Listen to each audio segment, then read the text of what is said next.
What I heard was if you go to an agency, it's 1 year of experience in agency equal to 3 years elsewhere because you're forced to learn.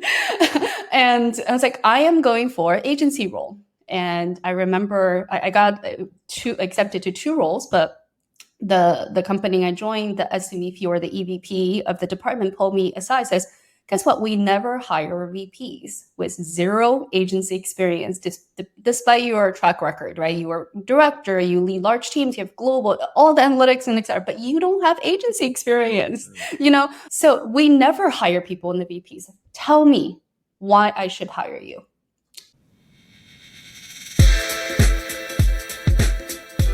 Welcome to 99 Humans. My name is Jeff Lakusta, curious coach and Wall Street Journal best-selling author, striving to understand how little things generate big impact. And I'm Nadia, Carta, tech executive and lifestyle coach with a mission to transform lives and corporations by kindling hearts to generate a zeal for life.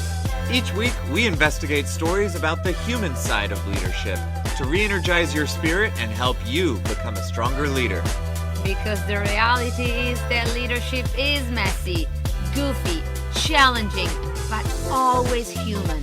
Thanks for spending time with us today. Let's dive in. Hello. Hi there. Thank you so much for your patience. I don't know how I got the time mixed up today. I've been up for hours, so it's been a very long day already. If you need a break for some water and restroom, we want you to be comfortable, please. I'm good. Today's Friday. I'm always good on Friday. So both of you pick really good times. Well, thank you for carving out time on a Friday because it is precious. So we're excited to chat more. You are a pretty fabulous leader here. That part of our idea is, gosh, you have intimidating folks who've accomplished so much in their careers and have done big things and fancy resumes, and yours is certainly glittering with your own companies that you've worked for and things that you've done.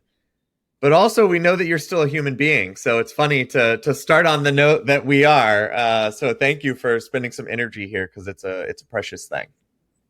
Well, it's my delight and honor to be here, and thank you so much for inviting me to be here and talk and chat. I have followed Nadia for a while, obviously reading a lot of newsletters, and I have also listened to some of your 99 Human episodes. Love them. It's just we don't have enough of those. So anytime we can share the zeal, share the positive energy, it's I'm all games. So thank you for inviting me. Oh, amazing. Well, Jing, why don't we start by saying what are you up to these days? Oh. Well, you asked a very good question. I'm actually at a very interesting time in my career.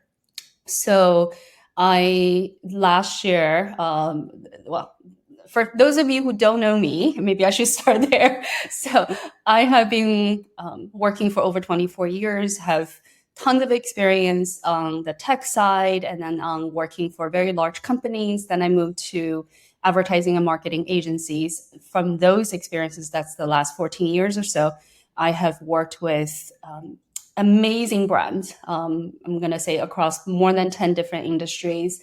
And some of your most loved and reputable brands I have worked with, and I've led large teams.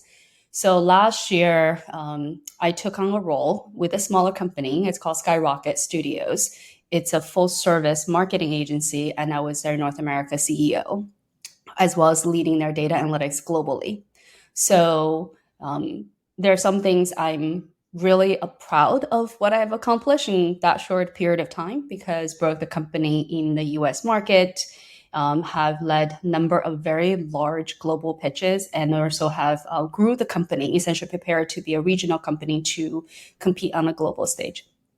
And so as of June, and through the various experiences, through what I've gained, what I realized is that I actually would like to go back to the corporate world. It's a better fit for me. I loved being in a smaller company, an international company, and the experience of leading as a CEO role is, I have learned tremendously. At the same time, when I look at the company, I'm quoting from the global CEO himself, he's like, we're kind of not ready for you. That was his own role. His words is like, if we grew bigger in US in the future, maybe in a few years, then if you're still available, we'd love to have you come back. Because when we actually chatted, it was something that he entered the US market earlier than expected because we chatted. So through that, I think right now I'm actually in a stage where I'm looking and talking to a lot of people in my network and finding out, hey, what can I help you with? What are the things that's bothering you? And is there anything related to data analytics, operation transformation, or you can say digital transformation, AI, machine learning, or just in general leadership that I can talk to you or help with and that I can offer from my experience? Because that's something that I'm doing with the consultancy I started last year, which is called Amazing Consulting. And so those are projects that I am doing, which one of the things in my career is I love helping people. So that's one thing I like to do. Another thing is if there is a right fit in the corporate world, if it's the right opportunity, I think I'll definitely consider, and I definitely love to, compete for those as well. But it's really looking at the right opportunities. So I'll stop there for a second. I'm curious, and to Jing, see if you have any questions. Well, congratulations, first off, on a big decision that requires a ton of courage and knowledge and self-awareness about what makes you happy to pursue what some may consider, kind of the reverse trajectory of, okay, I know I want to get back into the corporate world. For some listeners, for me, I'm actually preparing to leave the corporate world here in just a couple of weeks. And I'm actually curious to unpack a little bit about that self-awareness. What about you makes that kind of corporate world a good fit? Because I think that's something that maybe we don't talk enough about is there's a lot of amazing things about big companies, but what about you makes them amazing? Yeah, you asked a very good question. I actually came to the same, you can say, the junction last year when I left the corporate world before I took on the 3-month sabbatical and joined Skyrocket. Because I've always worked in corporate world, various different sides. I've led very large teams, manage accounts that's in the billions, all right, and all global teams, very large teams. One of the reasons that I left the corporate world, I think, was really at the time of how it was not the role itself, or maybe the position itself was not the right fit. I think I was really burning out. And I was like, well, I've been here. I've done this for many, many years. I've done this already. What else can I do? So this is about life, right? A lot of times I think we look at life and then we say, hey, I don't know what's out there, but I'm not ready, or I don't want to, right? You are waiting for someone to hand you the answer. And I'm very grateful, took a very unconventional decision last year to leave a very high visible, well-paid job and to say, I'm taking a break. I just want to pause and I want to see what's going on. I want to spend more time with my family. And so through that, and I was like, well, I've always wondered what's it like to work for a smaller company, or to really to be in, not as a leader for a department, but leader for a whole company, right? So, and through the last, you can say almost a year, I have touched on every single department, right? With a very good international company, and influence and build frameworks and really spearheaded the growth. So, and through this discovery, I also realized there are differences between corporate world and then in a more entrepreneur type of roles. Corporate world, what you get to be part of, I'm sure, Nadia, you can relate to, which is you get to be part of projects that's bigger, right? Either more funding or more resources or the type of people you get to work. But ultimately, it's a project they're more strategic, they're more influential, and also you make bigger impacts. So those are the things that I appreciate. And there are things I think in the corporate world, not all the corporate world is the same. So I'll talk a little bit more about that because as I shared with you before, I was in the tech side, I was in the consulting side, then, agency side, brand side.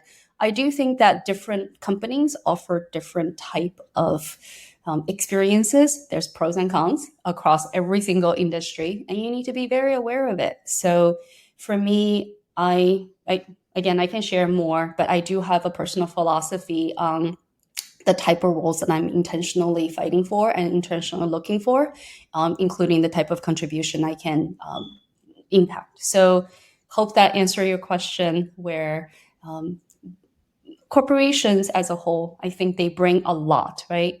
More established roles. So I kind of miss that right now. It seems, Jing, that you've done so much soul searching in the past 2 years, but correct me if I'm wrong.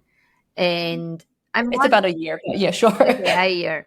I'm wondering how those events that eventually some were in your control, some others were out of your control, shaped the type of leader that you are now for your people. And if you have a story, a specific story that thinking back, you're like, oh yeah, that moment is the moment where I knew that I wanted to change.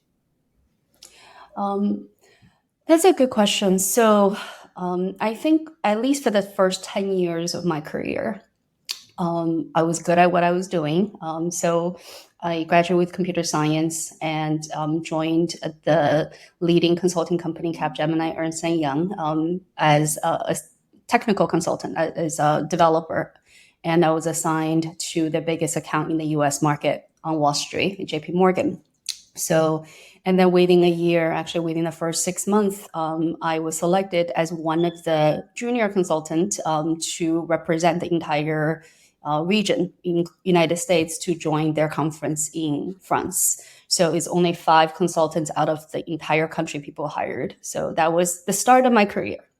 I was going to be a developer. I was going to be a database architect, and I worked with very large data, and I was good at what I was doing, but for somehow I don't think I was very, very happy. Or because when you work as a developer, you don't really interact with people as much. So then, could I interrupt for a quick minute? Is there a moment where you realized that? Because quite frankly, I think a lot of people are unhappy and still never make a decision to change. So what was it that actually pushed you maybe over the edge? Yeah, so, I think there's some that's serendipitously that happens to you. There are others that you learn, right? And I wish I learned this earlier, to be honest, because during that time, I was going to go from a computer science graduate degree. I took classes with Columbia at night. And I was like, well, I could do the work. I could get the grades, but I'm just really arduous. This feels arduous. Everything feels... I can do the work, but it feels like there's something more. And the entire project got relocated to Houston. They moved the entire project. They like, Jing, we would love to have you, move to Houston with us. I just got engaged. So I was like, well, no, thank you. I'm staying here. My future husband is going to be here. So it was quite interesting because during the time, while I was applying for jobs, but I wasn't seriously applying because, you're planning for the wedding. There's honeymoon afterwards. So there was a position at New York Times. It's a 6 weeks consulting engagement, and then it's a digital analyst role. They say, hey, we want someone to come temporarily 6 weeks. I'm like, great, extra cash for the wedding. So I went, and within the first week, the head of marketing pulled me to the office and says, Jing, we would love to have you here full time. We have hired many, many, many contractors in this role, but if I hire someone technical, they cannot talk to all the people on the business side. They cannot explain their work.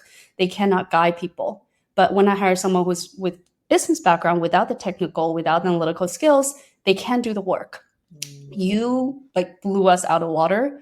We will give you the higher salary for this role, but we know we probably cannot match your salary.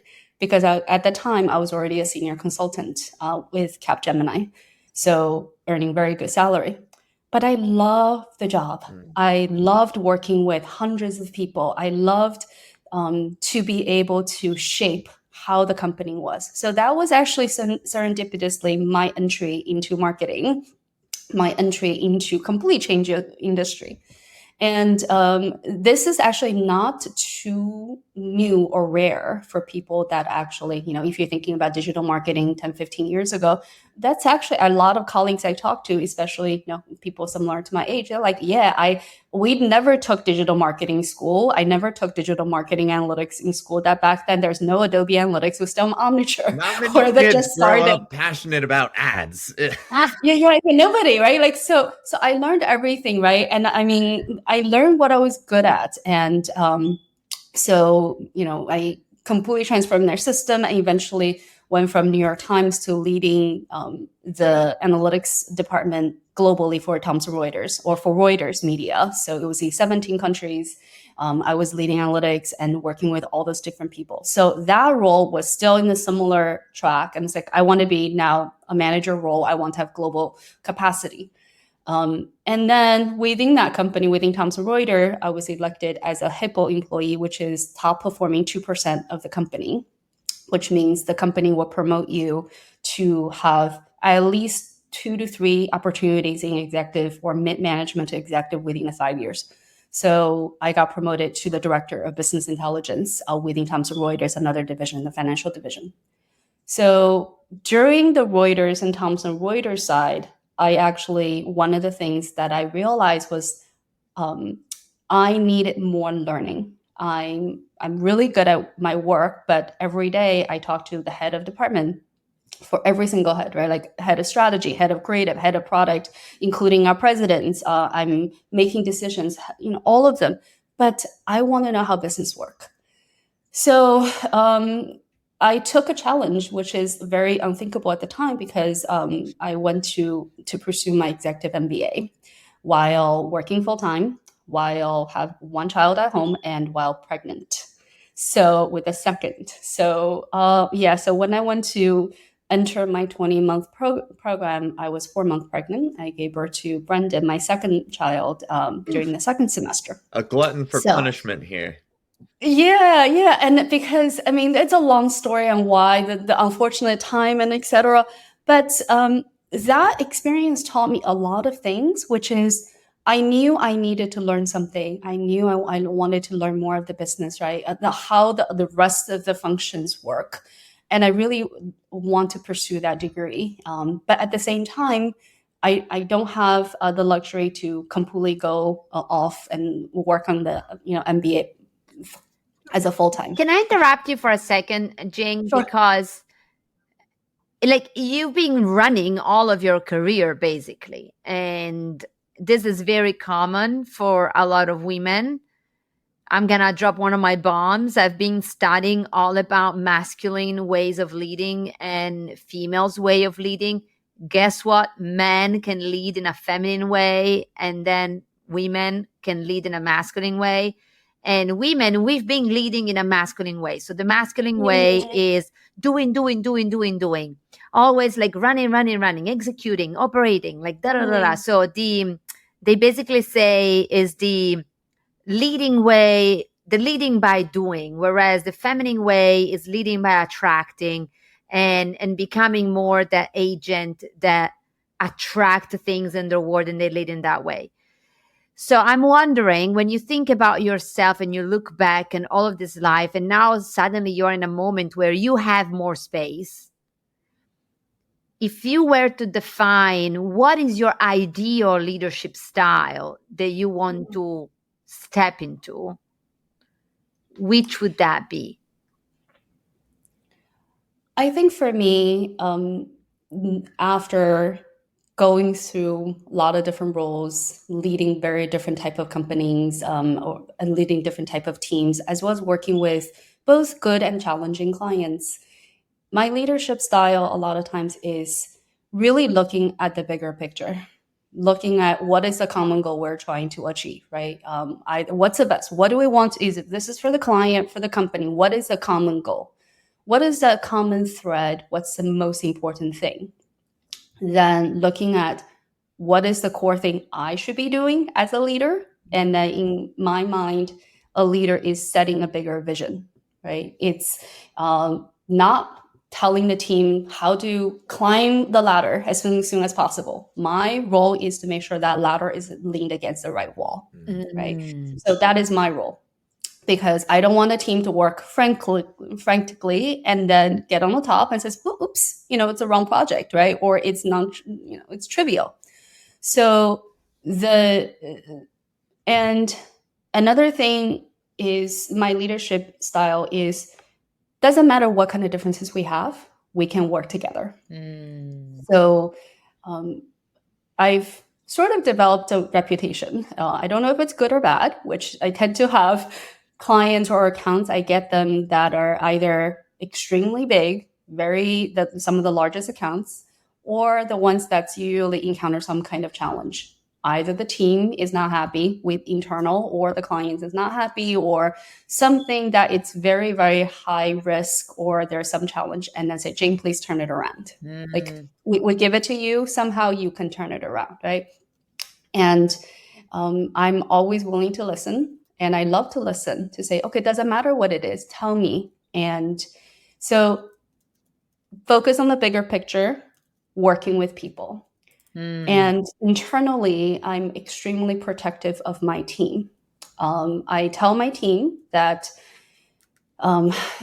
if you did something wrong, it's my responsibility. Well, it's your responsibility as well as my responsibility, even though if I have never touched I have not looked at a page what you send. But if you deliver something and if you're on my team, you send something that's under the quality that we ultimately want, I'm responsible just as much as you are responsible, right? But externally, I will take that responsibility, and you won't be there. I won't throw you out there to the wolves, right? You won't take all the blame or etc. I will take that blame with you. However, internally, I will be very honest with you.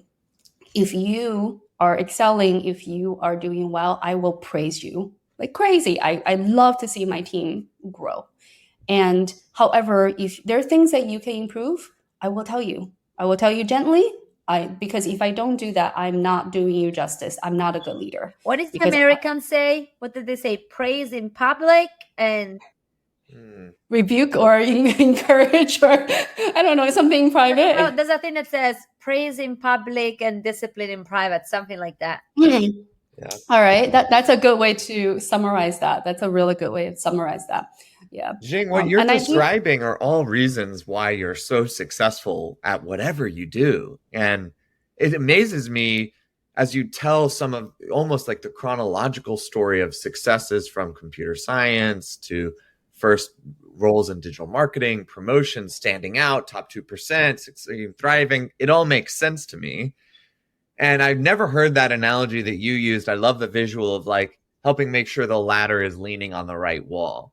Because I think that ironically, as a strength as a leader, is also a strength of yours as a human being. Because I hear you not just climbing the next rung in the ladder, but changing which wall that your ladders are leaning against. And you're not going down to the floor each time. You're in the sky, changing the ladder and then going up and then changing the ladder again.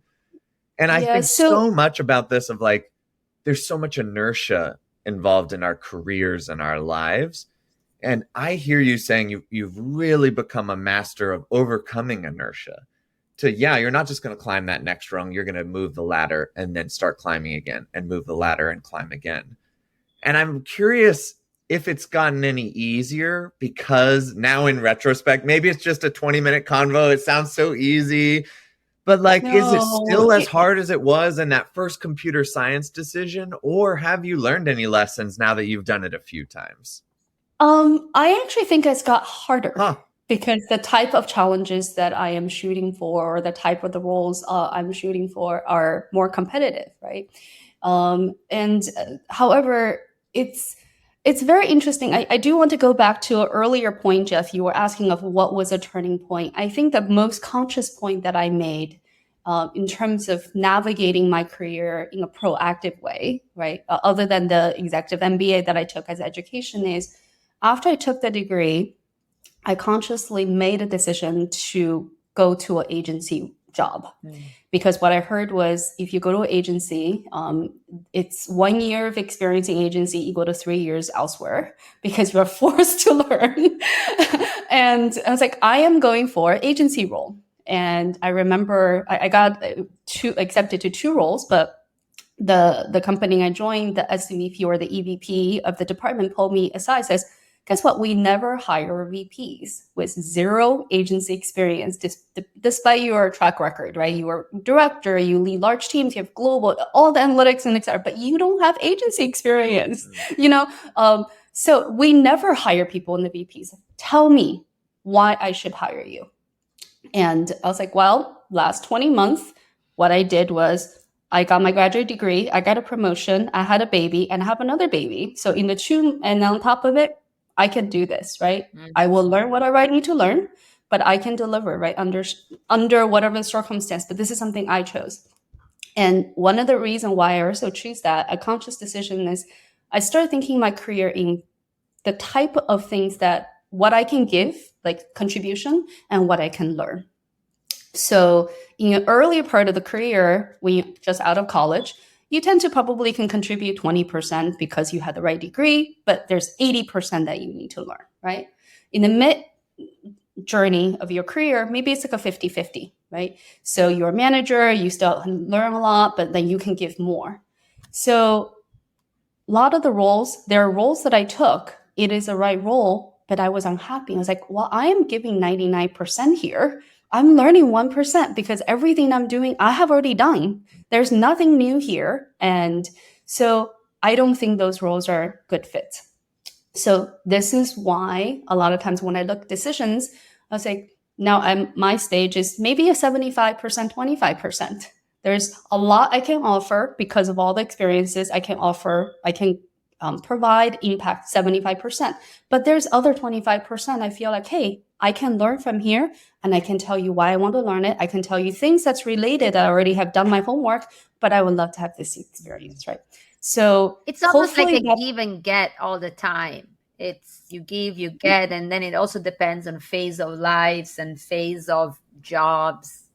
Yeah, it's definitely, it's not that straight decision. I wish it's almost somebody lay a path in front of you and says, here you go, here's a zigzag that you go, right? No, it's not like that. And as women, as a mother, there's careers that I've done that I have led very large teams, and I've consciously chose roles with very few direct reports, but still very high impact roles, which is saying, you know what, I need to dial back here. I want to do a good job. I want to do this, but I'm not at a stage where I have so much energy to manage a very large team, right? So you just be very honest with yourself and then recognize that, yes, there are challenges with both men and women at different stages. But I think as women executives, especially as a mother,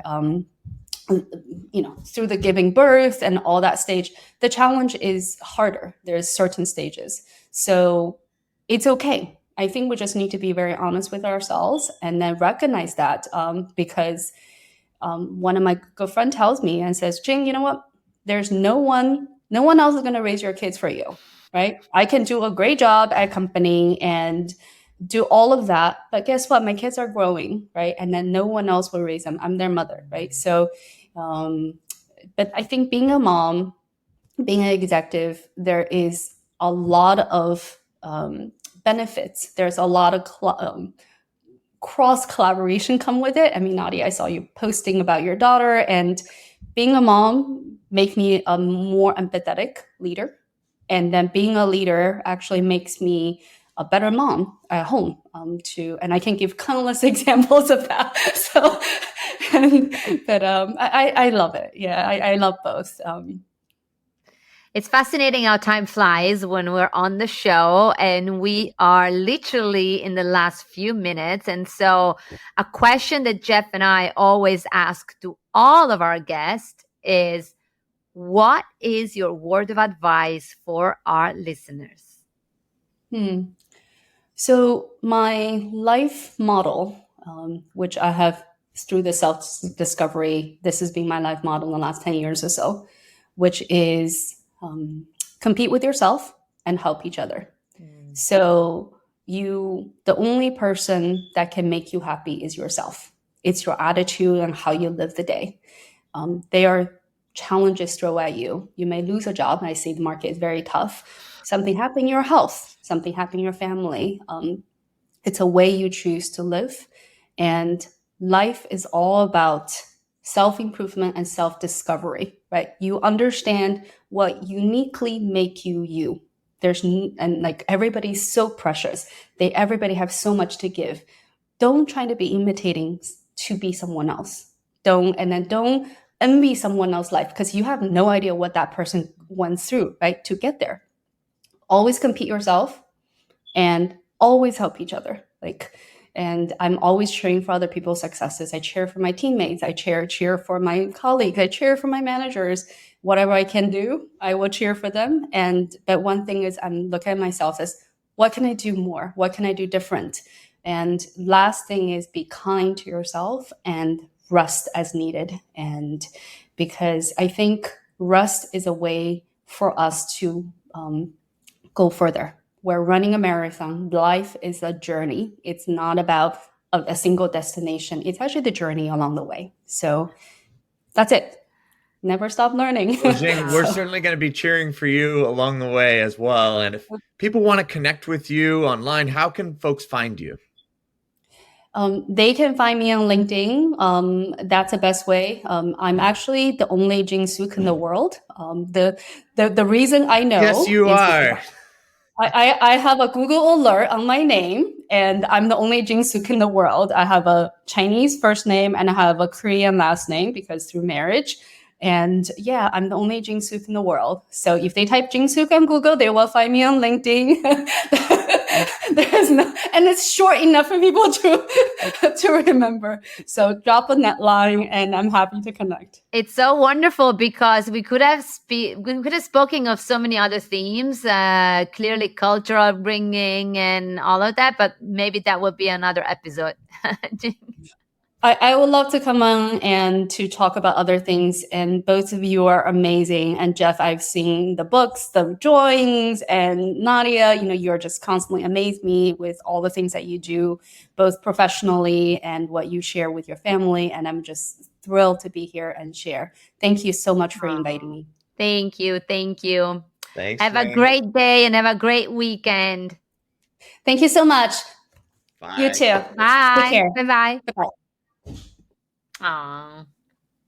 What a great conversation. That was inspiring. It's funny how where you are in life, I always go through these interviews so differently and pick up on different things. But certainly, I know every guest has been bringing their own magic. Yeah, exactly. All right, Nadia, the question, what are you taking away from that conversation?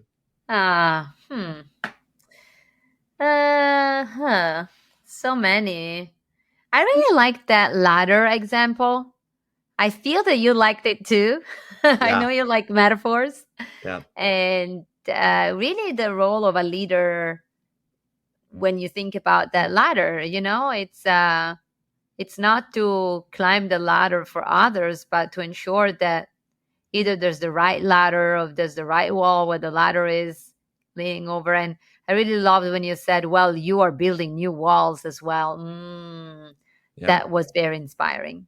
What about you, Jeff? I'll just pick up from that. And I think then the feelings attached to that really resonated with me. And I loved, and it was sort of surprising to me that she goes, actually, it's getting harder, not easier, to move the ladder because there's so much more life. Her children are getting older. She has children when she didn't have children. She's going for harder, more difficult jobs that there are fewer of. And yet I find it inspiring that she's the CEO of a successful multinational corporation, and she is leaving that role to go pursue moving the ladder to some other wall. So I think that it's inspiring to talk to somebody who's made so many intentional decisions with their life and their career and continues to, while telling it like it is, that these are hard things. These don't come easily or get any easier. In fact, she's sharing that it gets harder, which I think is still, all that much more inspiring. I'll say something that is very unpopular, but when you are in the early days of your careers, like when you are in your 20s and in your 30s, and you look up and you see all these VPs and presidents and CEOs, and you're like, oh, that's the life I want to live and all of that. And then you approach that as we grow and as we mature. And sometimes, I don't know you, but sometimes, you look at them, it's like, yeah, actually, I'm not sure I want to be that, because it's rough at the top. Yeah. It's extremely rough. I think it's hard. It's funny because she mentioned this. It feels like we're training human beings through school, basically. I might blame that. Just to do the things in front of them. School is such a structured, get good grades, go to class at this time, now go to these classes, now go good grades here, now go get this degree, now there's a degree above that, do you want that? And then you enter your career and the rest of your life, and there's no steps in front of you, except you see the rung above you and go, well, clearly that's what I should do, is climb that. And we're all slowly unlearning things we learned as children, and realizing there is no structure, and that actually we might be happier not doing the stepping stone that somebody laid out in front of us and turning around and going a different direction altogether. I really like, you nailed it again, Jeff. It's about that. It's about really decoding all of the systems and instructions that we've been receiving, and then see, okay, what is it that will fulfill my soul and that I want to do? And again, that I love money that pays the bills, because we also, as we said earlier, get to honor that safety that is at the base of our pyramid in life. I love it. Oh, Jeff, I missed you so much. Well, if you enjoyed listening to this episode, please give us a like, a follow, a 5-star review. We are so excited to be approaching the last 25% of this journey to 99. So thanks for joining us, for listening today, and we'll catch you next time. Thank you. We love seeing you. Bye-bye.